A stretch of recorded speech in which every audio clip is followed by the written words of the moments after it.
अस्सलाम वालेकुम, कैसे हैं आप लोग?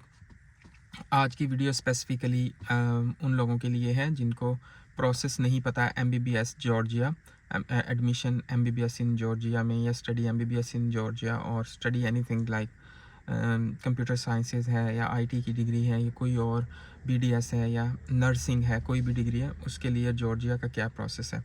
तो मैं आज आपको पूरा प्रोसेस बताऊँगा कि किस तरह से ये वर्क करता है।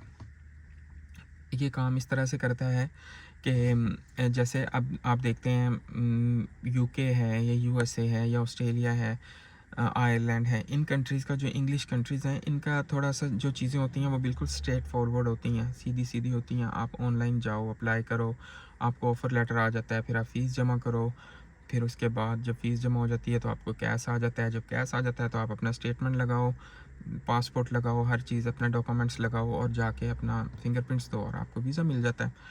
समटाइम्स लोगों के पास बैंक स्टेटमेंट नहीं होता तो उसके लिए वो थोड़ा-सा इधर होता है। मगर मसला ये है कि जॉर्जिया या इस तरह के जो कंट्रीज़ हैं उनमें इतना स्ट्रेट फॉरवर्ड एडमिशन नहीं हो पाता क्योंकि इन लोगों के कॉन्ट्रैक्ट होते हैं कंसल्टेंट्स के साथ।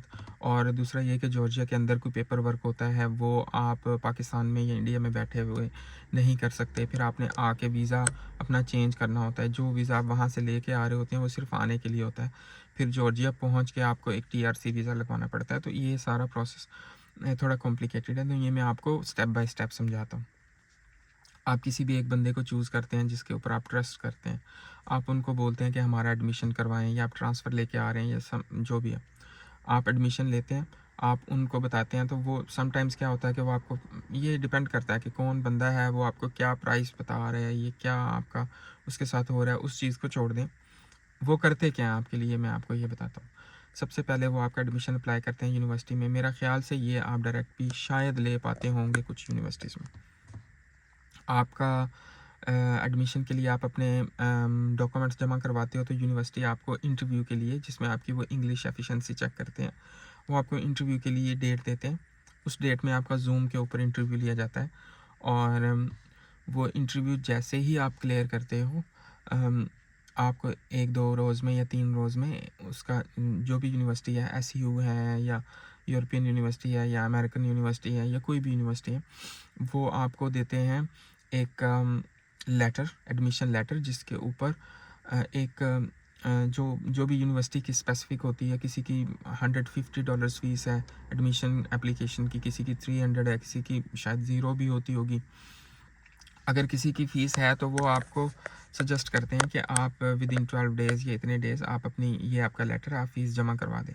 तो जब आपकी वो फ़ीस जमा हो जाती है, फिर आपके डॉक्यूमेंट्स उनकी ट्रांसलेशन होती है जॉर्जियन लैंग्वेज में और आपका जो वो लेटर होता है उसके साथ वो जाता है मिनिस्ट्री ऑफ एजुकेशन और एक और इदारा है ईक्यूई जो आपका डॉक्यूमेंट्स को वेरीफाई करता है कि ये इन डॉक्यूमेंट्स के ऊपर ये बच्चा एलिजिबल है इस स्पेसिफिक डिग्री के लिए। जब वहाँ से कोई 8-10 दिन में ये आपके डॉक्यूमेंट्स अप्रूव होके आ जाते हैं तो वो फिर अगेन जाते हैं यूनिवर्सिटी के पास। जब यूनिवर्सिटी के पास मिनिस्ट्री का अप्रूवल पहुँच जाता है तो फिर यूनिवर्सिटी क्या करती है, वो आपको फ़ीस का जो आपका जो भी जिस भी कोर्स में आपने एडमिशन लिया उसका जो फ़ीस स्ट्रक्चर है उसका वो वाउचर आपको भिजवाते हैं और आपसे वो रिक्वेस्ट करते हैं कि आप अपनी फ़ीस जमा करवाएँ। फिर क्या होता है कि आप अपनी फ़ीस जमा करवाते हो, इधर आप अपने डायरेक्ट वहाँ बैंक से, पाकिस्तान से बैंक से हो जाती है। आप वहाँ से डायरेक्ट फ़ीस जमा करवाते हो या फिर आपका जो भी कंसल्टेंट है आप उसके थ्रू अपनी फ़ीस जमा करवाते हो। और जब वो फ़ी आपकी डिपॉज़िट हो जाती है तो उसके बाद यूनिवर्सिटी आपको वीज़ा के लिए पेपर देती है। जो लेके पाकिस्तान के जो लोग हैं, पाकिस्तान में जॉर्जिया की एम्बेसी नहीं है, तो वो फिर जो आपके कंसल्टेंट होते हैं, उनके पास लोग होते हैं, वो आपसे एक अथॉरिटी लेटर बनवाते हैं कि आपका जो पासपोर्ट है, वो आपके बिहाफ़ पे वो उसकी हैंडलिंग कर सकते हैं या वो लेके जा सकते हैं ईरान।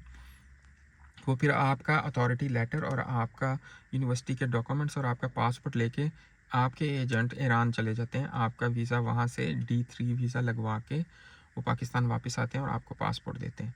जब आपको पासपोर्ट मिल जाता है तो फिर आप वहाँ से ट्रैवल करते हो, आप जॉर्जिया पहुँचते हो।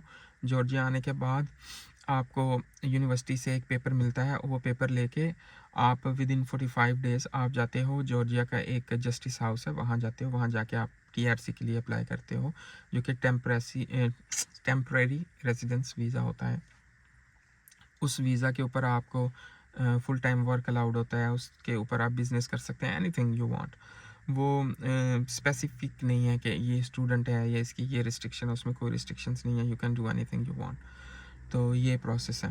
ऑब्वियसली फिर जब आप जाते हैं तो आप अपनी क्लासेस तो स्टार्ट कर ही देते हो।